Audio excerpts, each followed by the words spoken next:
స్తుతించేవారు ఆత్మతోనూ సత్యముతోనూ అని స్తుతించాలి. క్రైస్తవాడు మొదటిగా దేవుడు నన్ను నా కుటుంబాన్ని పోషిస్తూ కాపాడుతున్నందుకు దేవాదేవునికి మహిమ కలుగునుగాక. హల్లెలూయా.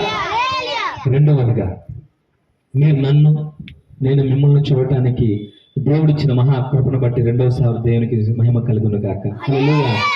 మొదటిగా ఈ ప్రాంత ప్రజలను వారికి ప్రార్థన చేయటానికి, వారి కోసం ప్రార్థన చేయటానికి, ఈ ప్రాంత ప్రజల కొరకు దేవుడు మనల్ని ఎన్నుకున్నందుకు దేవునికి మూడోసారి స్తుతులు స్తోత్రాలు చెల్లిస్తున్నాను. హల్లెలూయా. దేవునికి మహిమ కలుగునుగాక. మన వాక్యాన్ని జ్ఞాపకం చేసుకుందాం. ద్వితీయోపదేశ కాండము 28వ అధ్యాయము 8వ వచనం, పేజీ నంబర్ 168. ద్వితీయోపదేశ కాండము 28వ అధ్యాయము 8వ వచనం. చదవగలిగిన వారు ఎవరు ఉంటే స్పష్టంగా చదవండి. నీ కొట్లలోను నీవు చేయు ప్రయత్నములన్నింటిలోనూ నీకు దీవెన కలుగునట్లు యెహోవా ఆజ్ఞాపించును. ఆమేన్. హల్లెలూయా. ప్రార్థన. తండ్రి, నీ పాదములకు మరొకసారి స్తుతులు స్తోత్రాలు. అయినా నీ వాక్యము ద్వారా నీ బిడ్డలతో మాట్లాడబోతున్నది నీకు స్తోత్రాలు. నీ నోట ప్రభా, మా నోట నీ మాట ఉంచి పలికించి మీరే మహిమ పొందండి ప్రభా. నీ నోట వచ్చే ప్రతి ఒక్క మాట ప్రభా అద్భుతము, ఆశ్చర్యము ప్రభా. నువ్వు పలికిన అనేకమైన మాటలు ప్రభా ఈ పరిశుద్ధ గ్రంథంలో రాయబడి ఉండగా మీ మాటలు మా నోట ఉంచి పలికించి ఆ కృపను ఈ ప్రాంత ప్రజలకు మాకు అనుగ్రహించమని యేసునామమున అడిగి వేడుకుంటున్నాను తండ్రి. Amen. Praise the lord. Hallelujah. మరొకసారి నేను చదువుతాను. ద్వితీయోపదేశ కాండము 28వ అధ్యాయము 8వ వచనం. నీ కొట్లలోను నీవు చేయు ప్రయత్నములన్నింటిలోనూ నీకు దీవెన కలుగునట్లు యెహోవా ఆజ్ఞాపించును. Praise the lord. హల్లెలూయా. దేవుడు ఒక ఆజ్ఞ ఇస్తున్నాడు. ఏమో తెలుసా? నీవు చేసే ప్రయత్నములన్నింటిలో నీకు దీవెన కలుగుతుంది. హల్లెలూయా. ఈ దీవెన ఎవరిస్తారంట? దేవుడే స్వయంగా మనకి ఇవ్వబోతున్నాడంట. హల్లెలూయా. ఏం చెప్తున్నాడు? నేనే నిన్ను దీవించబోతున్నా. దేంట్లో దీవించబోతున్నా అంటే నీవు చేసే ప్రయత్నములన్నింటిలో కూడా నేను దీవించబోతున్నాను. హల్లెలూయా. నా దీవెన నీకు కలుగుతుంది, ఇది నా ఆజ్ఞ అని సెలవిస్తున్నాడు. హల్లెలూయా. అయితే అక్కడే సంబరపడాల్సిన అవసరం లేదు. దేవుడి ఒక్క వాక్యం చెప్పాడు కదా అని బైబిల్ మూసేస్తే సరిపోదు. దేవుని దీవెన మన దగ్గరికి రావాలంటే వెనకాల 100 ఆంక్షలు ఉంటాయి. Praise the lord. మరొకసారి చదువుతున్నాను వినండి. నీ కొట్లలోను నీవు చేయు ప్రయత్నములన్నింటిలోనూ నీకు దీవెన కలుగునట్లు యెహోవా ఆజ్ఞాపించును. నీ కొట్లలోను అంటే నువ్వు ఏదైతే దాచుకోబోతున్నావో, ఏదైతే నీకు దాచబడబోతుందో అందులోనూ నీవు చేయు ప్రయత్నము అంటే మనం ఏ విషయంలో ప్రయత్నం చేస్తున్నామంటే, మీరైతే చదువుకొని ఎగ్జామ్స్ రాసి మంచిగా పాస్ అవ్వాలని మీరు ప్రయత్నం చేయాలి. అంతేనా? మీరు చదవటానికి ప్రయత్నం చేయకుండా ఎగ్జామ్స్ రాయగలరా? చదవకుండా ఏసేయాలని పాస్ చేసేయ అంటే దేవుడు పాస్ చేస్తాడా? మీకు విజయం అందుతుందా? లేదు. హల్లెలూయా. క్రికెట్ ఆడటం తెలియని వాడు స్టేడియంలోకి వెళ్ళి దేవా మమ్మల్ని గెలిపించండి అయ్యా అంటే దేవుడు గెలిపిస్తాడా? మన ప్రయత్నం లేకుండా మనం ఏమైనా చేస్తామా? చేయం. ఏమైనా జరుగుతుందా అంటే ఏది కూడా జరగదు. ఇటు దయచేసి ఎందుకు మాట్లాడుతున్నారు మధ్యలో మీరు? ప్రజల ఎవరు అక్కడ కూర్చొని అక్కడే కూర్చోండి, వినండి. అర్థమవుతుంది వినండి. అర్థం కాకపోతే అర్థం చేసుకుంటానికి మీరు ప్రయత్నించి దయచేసి ఎవరు డిస్టర్బ్ చేయొద్దు. Praise the lord. హల్లెలూయా. అందరు ఇక్కడే ఉన్నారు కదా? హల్లెలూయా. దేవుడు చెప్తున్నాడు, నీ ప్రయత్నములు అంటే నువ్వు చేయబోయే ప్రయత్నముల్లో నేను నీకు తోడుగా ఉంటా, నీకు దీవెనకరంగా నేను ఉండబోతున్నా. అయితే మనం ఏ ప్రయత్నం చేయాలి? మనకి ఏది అవసరం? నాకు ఒక కారు అవసరం. కారు కోసం నేను ఏం చేయాలి? ప్రయత్నం చేయాలి. నాకు కారు కావాలని చెప్పేసి నేను కూర్చుంటే కారు నా దగ్గర నడుచుకుంటా రాదు. అందుకు ఏం కావాలి? అసలు నాకు కారు అవసరమా లేదా ముందు నేను ఆలోచించాలి. నాకు కారు అవసరం లేకుండా కారు తీసుకుంటే అది అనవసరం. అవునా కాదా? కారు కావాలనుకుంటే, ఒకవేళ నిజంగా నాకు కారు అవసరం అనుకుంటే ఆ కారు కోసం ధన ప్రయత్నం చేయాలి. అవునా? అది ఎక్కడ దొరుకుతుందో వెళ్ళాలి, శ్రమ పడాలి, అక్కడికి వెళ్ళి అది ఎంత కాస్ట్ అవుతుందో కనుక్కోవాలి, అది నాకు తగిందా కాదా ఆలోచించాలి, అది కొనిన తర్వాత నాకు వచ్చే ఇబ్బందులు ఏంటి, దాని ఉండటం వల్ల నాకు వచ్చే నష్టం, ఇలాగే అన్ని కూడా ఆలోచించుకునే ప్రయత్నాలని చేస్తేనే అది మన చేతికి వస్తుంది. అలాగే మీరు కూడా సంవత్సరం అంతా కూడా చదివి చివరాఖరిలో మీరు పాస్ అవ్వాలంటే మీరు మొదటగా ప్రయత్నం చేయాలి. ఏ ప్రయత్నం? ఎగ్జామ్స్ రాయడానికి ప్రయత్నం చేయాలి. హల్లెలూయా. చదవకుండా మీరు ఎగ్జామ్స్ రాస్తే ఫెయిల్యూర్ అయిపోతారు. హల్లెలూయా. మనకి ఏదైనా కావాలి అనుకుంటే, దేవుని దగ్గర నుంచి ఏదైనా మనం పొందాలనుకుంటే మనం ఫస్ట్ ఏం చేయాలి? ప్రయత్నం చేయాలి. హల్లెలూయా. అయితే ప్రయత్నం ఒకటే సరిపోదు. దేవుని దగ్గర నుంచి మనకి రావాలంటే నువ్వు దేవుణ్ణి ఒక మాట అడగాలి. ఏంటి తెలుసా? హెల్ప్. దేవుని సహాయం కోరాలి. అయ్యా, నేను ఇది ప్రయత్నం చేస్తున్నాను, ఇది నాకు కావాలి కాబట్టి నాకు సహాయం చేయవా ప్రభువా అని నువ్వు అడిగితే ఖచ్చితంగా దేవుడు చెప్తున్నాడు, నీ ప్రయత్నములన్నింటిలో నీకు దీవెన వచ్చినట్లుగా నేను ఆజ్ఞాపిస్తా. హల్లెలూయా. అయితే ఏం చేయాలి? దేవుని యొక్క దీవెన మన మీదకి రావాలంటే ఏం చేయాలో మరొక మాట చదువుకుందాం. ఇప్పుడు 28వ అధ్యాయం 8వ వచనం చదివాం కదా. ఇప్పుడు 28వ అధ్యాయంలోకి వెళ్ళిపోతాము. అక్కడ 2వ వచనంలో ఒక మాట ఉంది. నీవు నీ దేవుడైన యెహోవా మాట వినిన ఎడల ఈ దీవెనలన్నీ నీ మీదకి వచ్చి నీకు ప్రాప్తించును. మొదటగా నువ్వు చేయాల్సింది ఏంటో తెలుసా? దేవుడు ప్రయత్నం చేయమన్నాడు కదా అని చెప్పి ప్రయత్నం చేసేస్తే దేవుడికి విజయాన్ని ఇవ్వడం. మొదటిగా నువ్వు ఏం చేయాలి? దేవుని మాటలు శ్రద్ధగా వినాలి. హల్లెలూయా. దేవుడు ఏదైతే చెప్తున్నాడో నువ్వు ఫస్ట్ అది శ్రద్ధగా వింటేనే అది నీకు ప్రాప్తిస్తుందంట. అయితే ఏం చెప్తున్నాడు దేవుడు? 28 మొదటి వచనం. నీవు నీ దేవుడైన యెహోవా మాట శ్రద్ధగా వినాలి. శ్రద్ధగా విని నేడు నేను నీకు ఆజ్ఞాపించుచున్న ఆయన ఆజ్ఞలన్నింటినీ అనుసరించి నడుచుకుని ఎడల నీ దేవుడైన యెహోవా భూమి మీద ఉన్న సమస్త జనముల కంటే నిన్ను హెచ్చించును. Praise the lord. హల్లెలూయా. నువ్వంట దేవుని మాట అంట శ్రద్ధగా వినాలంట. ఎలాగా? శ్రద్ధగా వినాలంటే ఏమి చెప్తున్నారా, అది నాకు ఎంతవరకు ఉపయోగపడుతుందా అని నువ్వు మనస్సు ఇక్కడ పెట్టి నువ్వు వినాలి. హల్లెలూయా. ఈరోజు దేవుడు ప్రత్యేకంగా మాట్లాడబోతున్నాడు మనందరితో, ప్రాంత ప్రజలతో. మనకి అనేకమైన శ్రమలు ఉన్నాయి. నాకు ఇది వద్దు, నాకు అంతా సమృద్ధికరంగా ఉందనే వాళ్ళు చేతులెత్తండి. నాకు అన్నీ ఉన్నాయి, నాకు సమృద్ధికరంగా ఉంది, నాకు ఇంకేం అవసరం లేదు అని ఎవరు అంటారా? లేదు. ప్రతి కుటుంబానికి ఏదో ఒక అవసరత ఉంటుంది. ప్రతి కుటుంబంలో ఏదో ఒక అక్కర అవసరత ఖచ్చితంగా ఉంటాయి. ఏదో ఒక సమస్య ఉంటుంది. ఆ సమస్య పోవాలన్నా, నువ్వు కోరుకుంది రావాలన్నా ఖచ్చితంగా దేవుడు తప్ప మరి ఎవ్వడు కూడా ఇవ్వలేడు. హల్లెలూయా. అయితే దేవుడు మన కుటుంబాలకి మనకి ఇవ్వాలంటే ఫస్ట్ మనం ఏం చేయాలి తెలుసా? దేవుని మాట శ్రద్ధగా మనం వినాలి. హల్లెలూయా. ఇక్కడ నేను ఏం చెప్తున్నానంటే దేవుని మాటలే చెప్తున్నా, నా సొంత మాటలు ఏమైనా చెప్తున్నానా? లేదు కదా. ఈ దేవుని మాటలు ఎలా వినాలంట? శ్రద్ధగా వినాలంట. విని ఈ రోజు నేను మీకు ఆజ్ఞాపిస్తున్నాను దేవుని మాటను బట్టి. ఆ ఆజ్ఞలు ఏంటో మీరు గైకొనాలి. అన్నయ్య ఇది చెప్తున్నాడు దేవుని కృపను బట్టి. అన్నయ్య దేవుడి మాటలు చెప్తున్నాడు, ఈ ఆజ్ఞలు ఇవ్వబోతున్నాడు, ఈ మాటలు నాకు ఎంతవరకు ఉపయోగపడతాయని చెప్పి నువ్వు ఆలోచించి కనుక దేవుని మాటలు శ్రద్ధగా విని నడుచుకుంటే ఈ దీవెనలన్నీ కూడా నీ పాదాల దగ్గరికి వస్తాయంట. హల్లెలూయా. ఎక్కడికి వస్తాయి? నీ పాదాల దగ్గర దేవుడు రప్పించబోతున్నాడు. హల్లెలూయా. భూమి మీద ఉన్న సమస్త జనముల కంటే నిన్ను హెచ్చించును. ఆమేన్. నువ్వు దేవుని మాటలు వింటేనంట భూమి మీద, ఈ ఎల్బిఎస్ నగర్ మీద కాదు, ఈ ప్రకాష్ నగర్ మీద కాదు, ఈ పాయకపురం అంతా కాదు, కానీ భూమి మీద ఉన్న సమస్త జనముల కంటే నిన్ను దేవుడు హెచ్చించబోతున్నాడు. హల్లెలూయా. అనే మేము చిన్న బిడ్డలం కదా, మమ్మల్ని ఎలా హెచ్చిస్తాడు? మేము మా వల్ల ఏం ఉపయోగం ఈ దేశానికంటే? మీకంటే చిన్నపిల్లలు ఏదో ఒక టాలెంట్తో యూట్యూబ్లో, ఫేస్బుక్లో పెద్ద పెద్ద అవార్డులు తీసుకుంటున్నారు. మన దేశానికి అనేక మంది చిన్న బిడ్డలు వేరే దేశానికి వెళ్ళి వాళ్ళకున్న టాలెంట్ని బట్టి వారి విజయాన్ని పొందుకుంటున్నారు. హల్లెలూయా. మీ వయసుతో పని లేదు, కానీ దేవుడికి కావాల్సింది నీ మనస్సు. హల్లెలూయా. ఆ మనస్సుని ఇక్కడ ఉంచి కనుక నువ్వు వినగలిగితే ఖచ్చితంగా దేవుడు నిన్ను కూడా ఈ భూమి మీద ఉన్న జనములందరికంటే నేను హెచ్చించబోతున్నారంట. హల్లెలూయా. ఎవరికి కావాలా హెచ్చింపంటే? ప్రతి ఒక్కరికి కూడా కావాలి. హల్లెలూయా.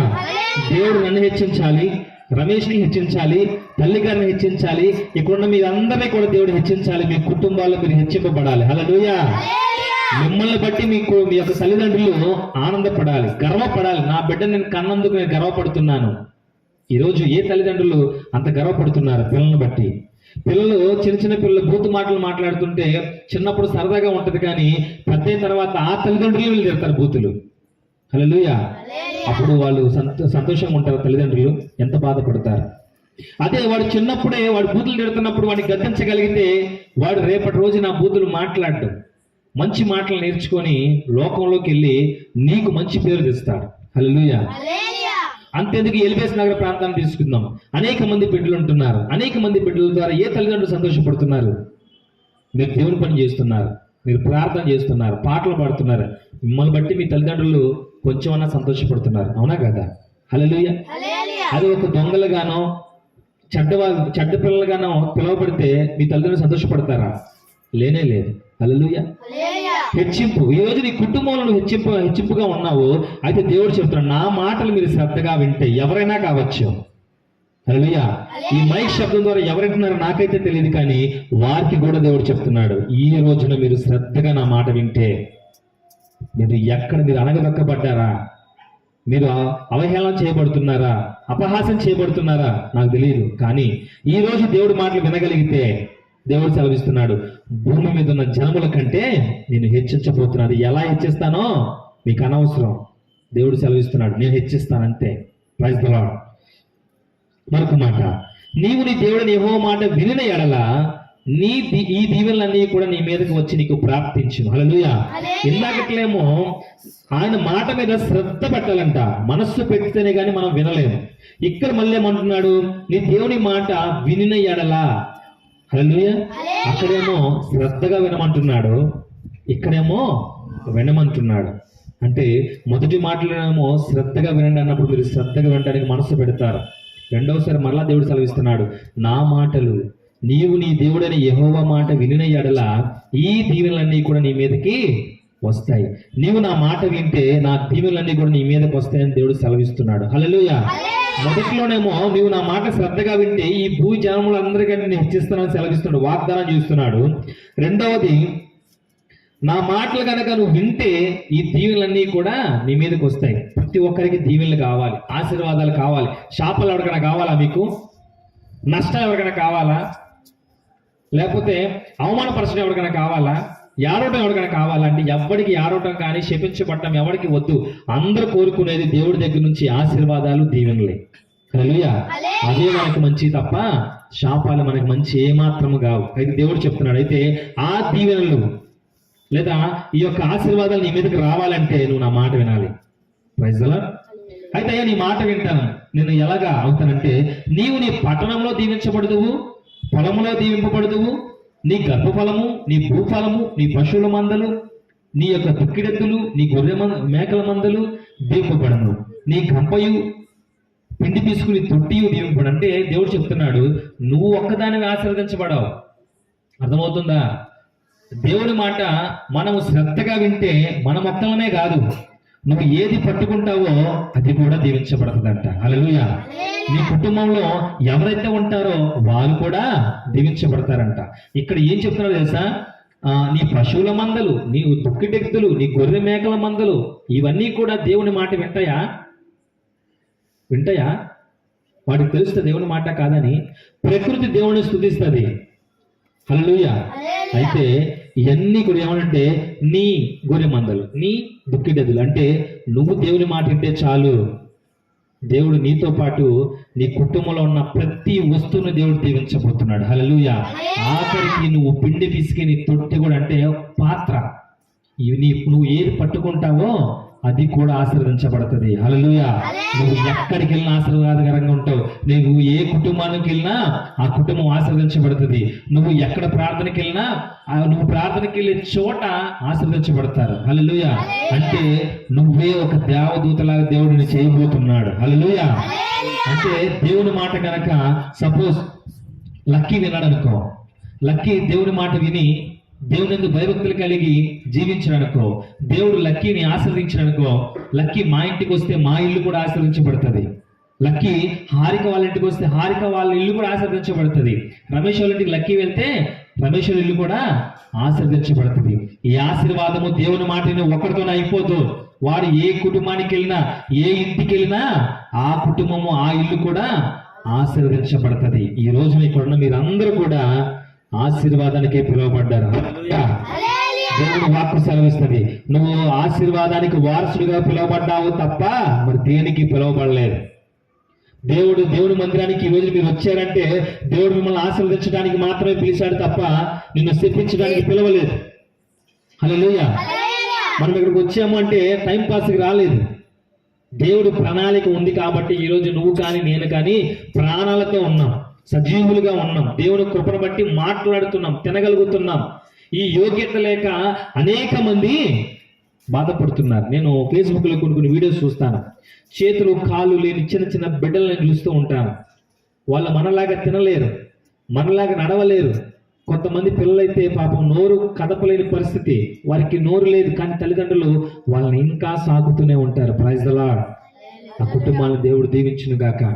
ఈ రోజున నువ్వు స్తుతించడానికి దేవునికి నోరిచ్చాడు, చప్పట్లు కొడటానికి చేతులు ఇచ్చాడు, దేవుని సన్నిధికి రావడానికి నీకు కాళ్ళని ఇచ్చాడు, దేవుని సన్నిధిలో మైమరిచిపోయి ఆరాధించడానికి శరీరాన్ని దేవుడు ఇచ్చాడు.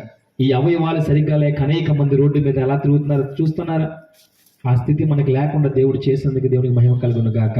అయితే వారిని కూడా దేవుడు దీవించును గాక. Praise the lord. అయితే ఈ రోజు దేవుడు మనల్ని ఆశీర్వదించాడు, అందుకే మనం ఇలా ఉన్నాం. దేవుడి ప్రాంత ప్రజలు కూడా ఆశీర్వదించాడు, అందుకే ఎన్ని ఆటంకాలు వచ్చినా, ఎన్ని శోధనలు వచ్చినా సరే మనం ఈ ప్రాంతంలో ప్రార్థన జరిగిస్తూనే ఉన్నాం. హల్లెలూయా. అవునా కదా? నేనే చెప్తున్నాను సాక్ష్యాన్ని, అనేకమైన సార్లు ప్రార్థన ఆపేద్దాం అనుకున్నాను. శ్రమలు తట్టుకోలేక, బాధలు తట్టుకోలేక, నేను ఏంటి ప్రభువా ఇలాగ నీ పరిచర్య చేస్తున్న నాకు ఇన్ని శోధనలు వస్తున్నాయి, వీటికి కారణం ఏంటో నాకు తెలియట్లేదు, కాబట్టి తెలుసో తెలియక నా వల్ల ఏమైనా పొరపాటు జరుగుతుందేమో, అయ్యా నేను ఈ కాడి మోయలేని ప్రభువా, నేను ఆపేస్తాను, ఎవరికైనా అప్పగిస్తాను ప్రభువా అంటే దేవుడు చెప్పాడు, నువ్వు ఎవడు రాలనుకుంటానికి, నువ్వు ఏ విషయంలో బాధపడుతున్నావు అని దేవుడు అడిగాడు. అయ్యా నేను ఇలాగా ఒక చర్చి నుంచి వచ్చిన వాడిని ప్రభువా, నాకు అర్హత ఉందో లేదంటే నేను దేవుణ్ణి అడిగాను, ప్రభువా నాకు అర్హత ఉందో లేదో ప్రభువా నీ పరిచయం చేయడానికి, అదే నీ బాధ. అయితే పదాన్ని తీసుకెళ్లి IPL కాలేజీలో కూర్చోబెట్టాడు. హల్లెలూయా. నీకంటే ఒక గుర్తింపు లేదా? ఎవరెవరితో మాట్లాడుతున్నారా? నువ్వు బాధపడుతున్నావా? అయితే నువ్వు మనసులో ఏది బాధపడుతున్నావో నేను ఆ బాధను తొలగిస్తానని చెప్పి IPL కాలేజీలో కూర్చోబెట్టాడు, బైబిల్ కాలేజీలో. హల్లెలూయా. అయ్యా నేను ఇక్కడ ఇబ్బంది పడుతున్నానయ్యా అన్నాను, నాకు భయం వేస్తుందయ్యా, నా వల్ల ఏమైనా పొరపాటు జరుగుతుందంటే, అది కాదురా బాబు, ఈ ప్రాంతం నిలబెట్టింది నీ కోసం కాదు, నా కోసం. Praise the lord. ఈ ప్రాంత ప్రజల మార్పు కొరకు నేను పెట్టాను తప్ప నీ గురించి నేను పెట్టలా. నువ్వు ఎక్కడ చర్చికి వెళ్ళలేక ఇక్కడ చర్చి పెట్టనుకుంటున్నావా? ఇక్కడ దేవుని ప్రణాళిక ఉంది కాబట్టి. ఒక్కసారి ఆలోచించండి, ఈ సంవత్సర కాలంలో ఎన్ని బాధలు పడ్డాం. అవునా కదా? అవునా కదా? ఎంత ఇబ్బందులు పడ్డాం. అవునా కాదా? ఎంత కష్టపడ్డాం. అవునా కాదా? సాతానుడు ఎంత ఇబ్బంది పెట్టాడు మన కుటుంబాల్లో. హల్లెలూయా. ఎంత నష్టపరిచాడు మన కుటుంబాల్లో, ఎన్ని గొడవలు రేపాడు మీ మధ్య. అవునా కాదా? ఎన్ని అవమానాలు, ఎన్ని శోధనలు. అవన్నిటినీ కూడా మనము ఎదిరించాము కాబట్టి దేవుడు ఇంకా మన కొరకు ఎక్కడో ఒక చోటకు వచ్చిన స్థలాన్ని దేవుడు ఇస్తున్నాడు ప్రార్థన చేసుకుంటానికి. హల్లెలూయా. ఆ రోజే కనుక నేను ఆపేసి ఉంటే నా కుటుంబానికి శాపం వచ్చేది. హల్లెలూయా. ఈ రోజున మీరు ఇటు రీతిగా దేవుని బిడ్డలుగా పిలవబడే వాళ్ళే కాదు, ఇటు రీతిగా అనేక మంది మధ్య మీరు స్టేజీ మీద నుంచొని వీళ్ళు నా బిడ్డలు, వీళ్ళు ఆత్మీయ బిడ్డలు అని చెప్పి నేను చెప్పుకోవడానికి అర్హత ఉండేది కాదు. హల్లెలూయా. ఈ రోజు మీరు ప్రార్థన చేయడానికి, పాటలు పాడడానికి, ఒక షార్ట్ ఫిల్మ్ తీయటానికి రేపో మాపో మీరు జనాల్లోకి వెళ్ళబోతున్నారు. హల్లెలూయా. ఈ ఘనత ఎక్కడి నుంచి వచ్చేదండి? ఈ కృప ఎక్కడి నుంచి వచ్చేది? నేను ఆటో తోలుకుంటా, మీరు అలర చేసుకుంటా, రోడ్ల మీద తిరిగితే దేవుడు ఇట్టి మనల్ని ఆశీర్వదించేవాడా? ఈ రోజు నా ఈ ఆశీర్వాదం మీతోనే పోదు, మీ కుటుంబాలకు వస్తుంది. మీ కుటుంబానికి ఎవరు వచ్చినా వాళ్ళకే వస్తుంది. నువ్వు ఏ గిన్నె పట్టుకుంటే దేవుడు చెప్తున్నాడు, నువ్వు ఆఖరికి పిండి పిసికే నీ తొట్టి కూడా, అంటే అప్పుడంటే తొట్టుల్లో కలిపేవాళ్ళు పిండి, ఇప్పుడు మనము గిన్నెల్లో కలుపుతున్నాం.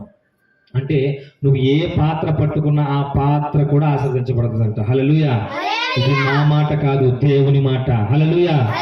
ఈ రోజున నువ్వు దేవుని మాట వినగలిగితే, నువ్వు ఈ రోజున దేవుని మాట శ్రద్ధగా విని ఆయన యందు నమ్మకం ఉంచి నువ్వు నిలబడగలిగితే నీ కుటుంబంలో నీ తల్లిదండ్రులు ఆశీర్వదించబడతారు. అవునా కదా?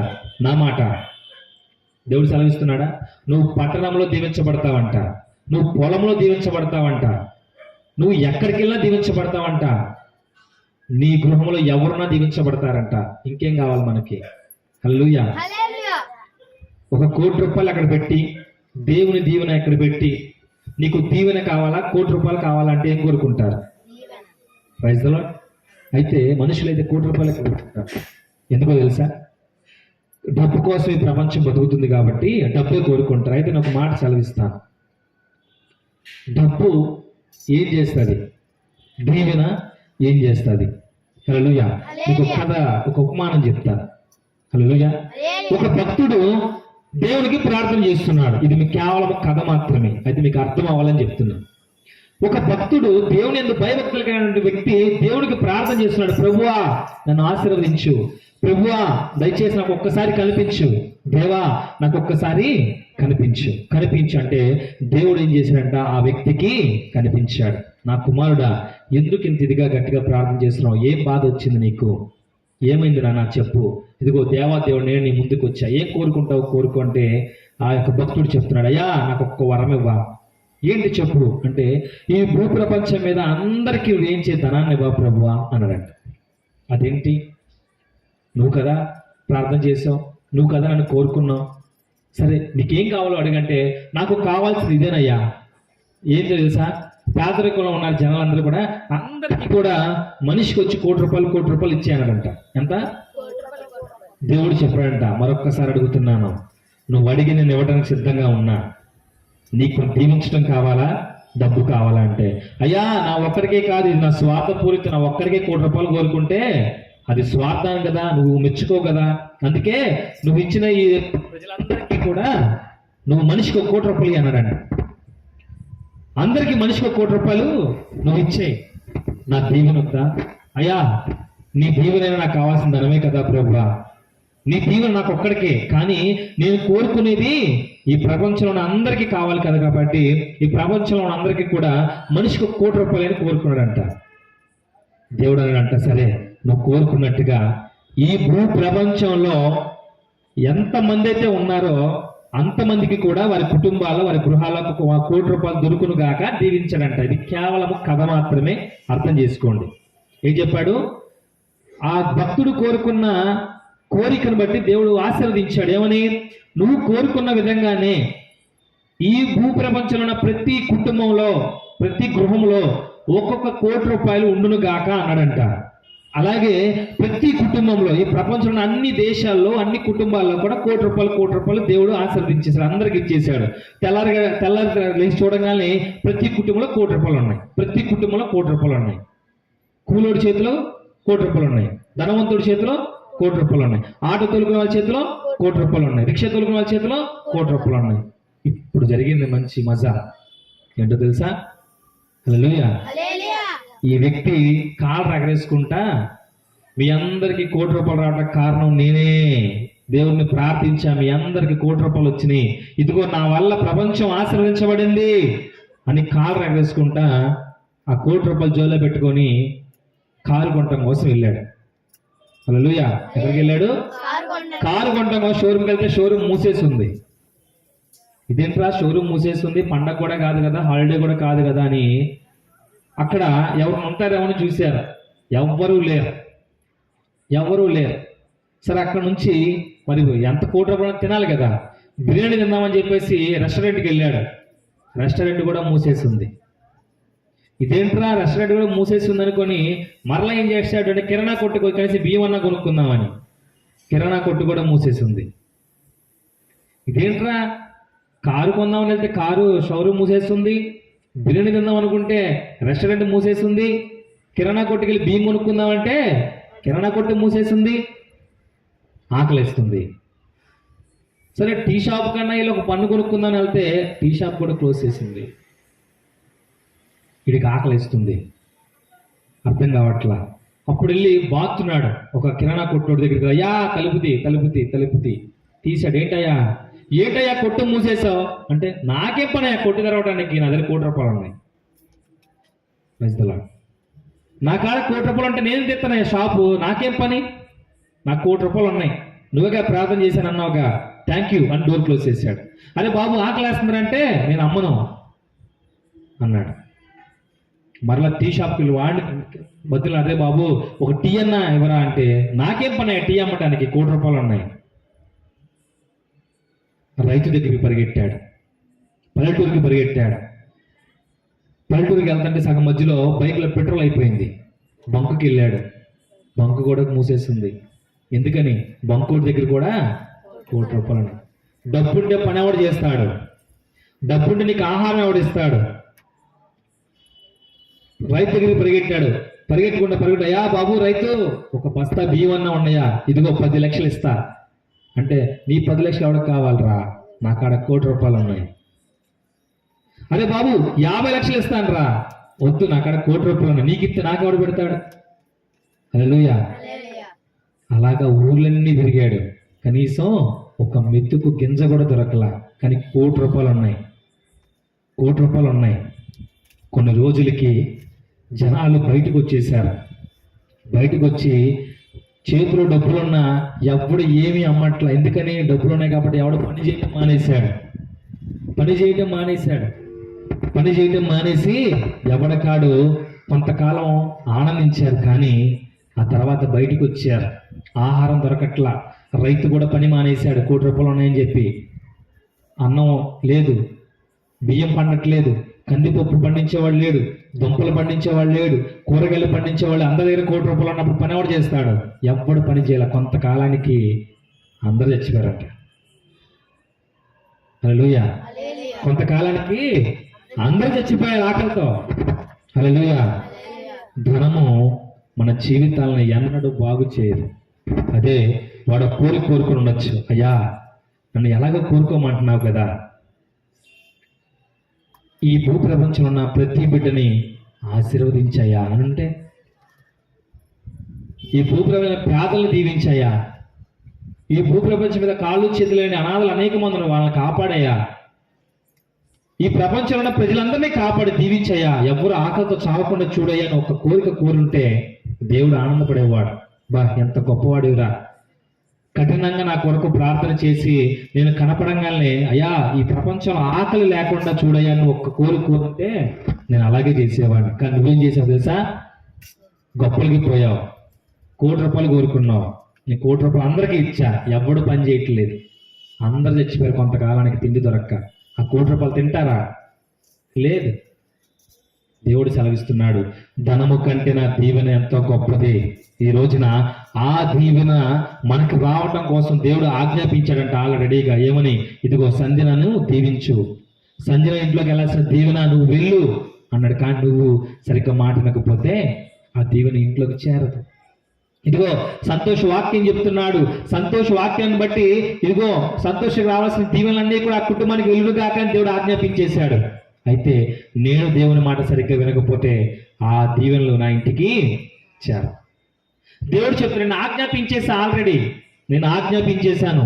ఎందుకంటే దేవుడి బిడ్డలు అందరూ కూడా ఎవరైతే నన్ను ప్రార్థిస్తున్నారో, ఎవరైతే నన్ను స్తుతిస్తున్నారో వారి కుటుంబాల దగ్గర దీవెన రెడీగా ఉంది. అయితే ఆ దీవెన నీ ఇంట్లోకి వెళ్ళాలంటే నువ్వు దేవుని మాట ఖచ్చితంగా వినాలి. నువ్వు విన్నప్పుడు ఆ విన్నటువంటి దేవుని మాటలను బట్టి నువ్వు ప్రార్థన చేస్తావు. ఆ ప్రార్థన చేయగానే ఆ దీవెన ఇంట్లోనికి వస్తుంది, నీ మీద తైలాభిషేకంగా రాబోతుంది. హల్లెలూయా. నేను మొన్న చెప్పాను, మనకి దేవునికి మధ్య ఏముంది? పాపం అనే గోడలు ఉన్నాయి. ఆ గోడలు బ్రద్దలు కొట్టాలంటే దేవుని మన మీదకి రావాలంటే మన ప్రార్థన వల్ల మనం చేసిన అపరాధాలను బట్టి మనం ఏం చేయాలా? గోడలు బ్రద్దలు కొట్టుకోవాలి. అలా గోడలు బ్రద్దలు కొట్టకపోతే దేవుని దీవెన నీ దగ్గరికి, నీ ప్రార్థన దేవుని దగ్గరికి ఎప్పటికీ చేరదు. హల్లెలూయా. దేవుడు ఖచ్చితంగా సెలవిస్తున్నాడు, రమేష్ దేవుని ఆశీర్వాదం నీ మీదకి రావాలి అంటే నీ చేతిలో ఉన్న చెడును వదిలేయాలి. హల్లెలూయా. అప్పుడు నువ్వు పని చేసే నీ యొక్క ఓనర్ ఆశీర్వదించబడతాడు, మీ అమ్మగారు ఆశీర్వదించబడతారు, నీ కుటుంబం ఆశీర్వదించబడుతుంది. హల్లెలూయా. నువ్వే ఒక ఆశీర్వాద పుత్రుడిగా నిలబడతావు. హల్లెలూయా. ఈ రోజు కంజలు కొట్టే నువ్వు రేపటి రోజున ఇక్కడ నుంచి పాట పాడగలుగుతావు. పాట పాడే నువ్వు రేపటి రోజున ఆరాధించగలుగుతావు. ఆరాధించి నిన్ను దేవుడు చిత్తమైతే దేవుని సేవకుడిగా దేవుడు నిలబెట్టుకుంటాడు కూడా. దేవునికి అసాధ్యమైనది ఏది లేదు. హల్లెలూయా. చెప్పండి ఒకసారి దేవానికి స్తోత్రాలని. ఈ రోజున దేవుడు మిమ్మల్ని ఆశీర్వదించడం కోసం ఒక మాట ఉంది బైబిల్లో. ఆయన అంట మన హృదయం అనే తలుపుల యొక్క నిలబడి తట్టొచ్చున్నాడంట. ఎవరైనా తలుపు తీస్తారేమో నేను వద్దామని. కానీ మనం ఏం చేస్తున్నామంట? బైబిల్ చేతిలో ఉంటది కానీ మన హృదయంలో సాతానగాడు ఉంటాడు. చెడ్డ ఆలోచనలు ఉంటాయి, చెడ్డ తలపులు ఉంటాయి, చెడ్డ ప్రవర్తన ఉంటుంది, చెడ్డ అలవాట్లు మన మనసులో ఉంటాయి, చేతిలో బైబిల్ ఉంటుంది. అయితే దేవుడు తీస్తారేమో అనే హృదయంలోకి వస్తే మీ జీవితాలు బాగుపడతాయి. కాబట్టి దేవుడు మనలో రావాలని ప్రయత్నం చేస్తాడు కానీ మన హృదయంలో పాపం ఉండిపోతుంది. హల్లెలూయా. ఈ రోజున దేవుడు సెలవిస్తాడమ్మా, నా బిడ్డలారా మిమ్మల్ని దీవించడం కోసం నేను ఆల్రెడీ ఆజ్ఞాపించాను. ఆ దీవెనలన్నీ కూడా, ఆశీర్వాదాలన్నీ కూడా మీకు సమీపముగా, అంటే మీకు చాలా దగ్గరగా ఉన్నాయి. అయితే ఒకటి, మీరు నా మాటలు శ్రద్ధగా వినట్లేదు. మీరు నా మాటలు శ్రద్ధగా వింటే ఖచ్చితంగా ప్రార్థన చేస్తారు. మీరు ఇలా ప్రార్థన చేస్తే నీకును నాకును మధ్య ఉన్న పాపం అనే గోడ పడగొట్టబడుతుంది. అప్పుడు నా దీవెనలన్నీ కూడా సమృద్ధికరంగా నీ గృహంలోనికి, నీ ప్రార్థన సంపూర్ణంగా నా పాదాల దగ్గరికి వస్తాయని దేవుడు ఆశిస్తున్నాడు. ఎంతమంది ఈ రోజు నుంచి దేవుడి మాట శ్రద్ధగా వింటారు? శ్రద్ధగా విని మన కుటుంబాల పశువును హెచ్చరించబడాలి. హల్లెలూయా.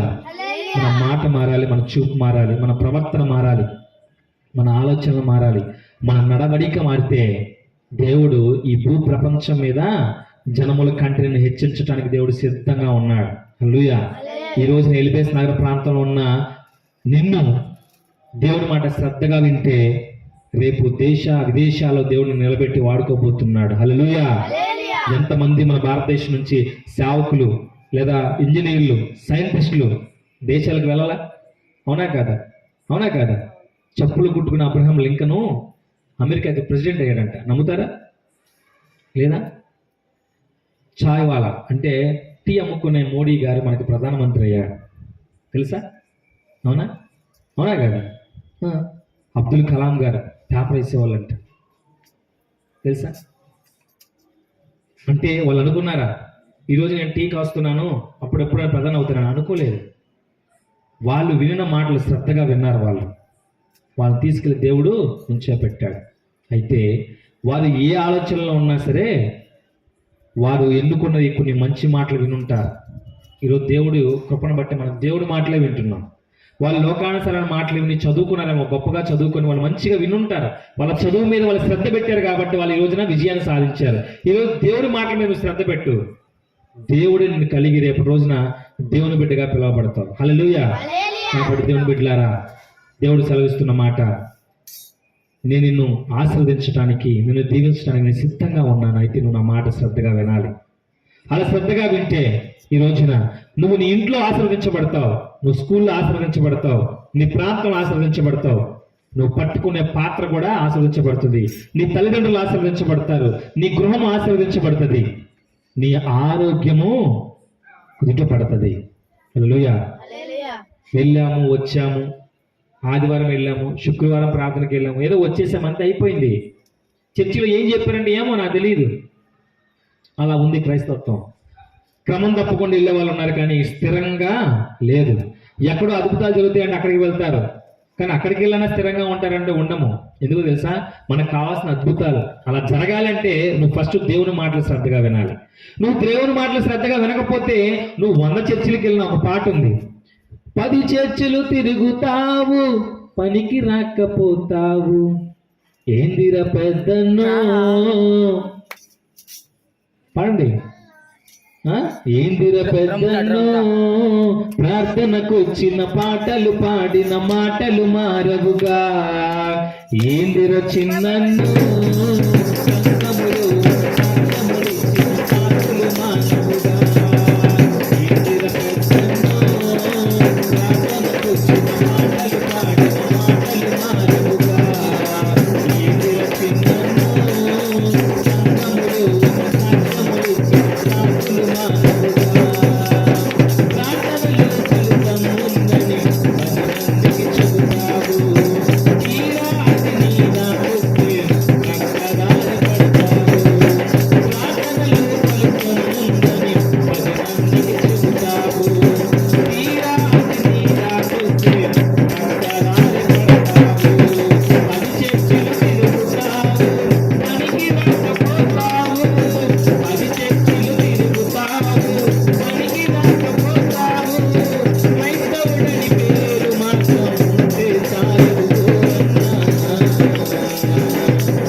పేరుంటే సరిపోదంట, క్రీస్తుని కలిగి జీవించాలి. హల్లెలూయా. 10 చర్చిలు తిరిగినా, 10 ప్రాంతాలకు వెళ్ళినా పనికి రాకుండా పోతారు. ఎందుకు తెలుసా? అక్కడికి వెళ్తే ఏం అర్థం కాదు, ఇక్కడికి వెళ్తే ఏం అర్థం కాదు, 10 చోట్లకి వెళ్తే అసలు అర్థం కాదు. కాబట్టి అటు ఇటు వెళ్ళిన ఎన్ని చోట్లకి వెళ్ళినా అర్థం కాక పనికి రాకుండా పోతారంట. స్థిరమైన భక్తి. దేవుని మాట సెలవిస్తుంది, నా యందు విశ్వాసం ఉంచేవాడు కదలక నిత్యము నిలుచు సియోను కొండవలే ఉంటాడంట. హల్లెలూయా. అంటే దిస్ ఈస్ ద స్టాండర్డ్. ఇంతే స్థిరంగా ఉండిపోతావంటే నువ్వు ఎవ్వడో కదల్చలేడు. ఏ సాతాను వచ్చినా కదల్చదు, ఏ అనారోగ్యం వచ్చినా కదల్చదు, ఏ రోగం వచ్చినా కదల్చదు. You are the standard. You are the daughter of the God. Hallelujah. దేవుని కుమార్తెవి, దేవుని కుమారుడివి. నిన్ను ఎవడు కదిలిస్తాడు? అయితే స్థిరమైన భక్తి ఉండాలి, దేవుని మాట శ్రద్ధగా వినాలి. అలా వింటే నిన్ను కదలచలేరు, నీ కుటుంబాన్ని కూడా ఎవ్వడో కదలచలేడు. హల్లెలూయా. ఈ రోజు మనము కూడా కదలక నిత్యము నిలిచే సియోను కొండవలే ఉండుదుముగాక. ఆమేన్. హల్లెలూయా. మోకరించండి, ప్రార్థన చేసుకున్నాం. కృపగల దేవానికి స్తోత్రాలైనా. హల్లెలూయా. అందరూ కూడా ప్రార్థన చేసుకున్నాం. యేసయ్యానికే స్తోత్రాలు, యేసయ్యానికే స్తోత్రాలు. ఇదిగో విన్నటువంటి వాక్యాన్ని బట్టి 2 నిమిషాలు మీరు ప్రార్థన చేయండి, మీ కుటుంబాల కొరకు ప్రార్థన చేయండి.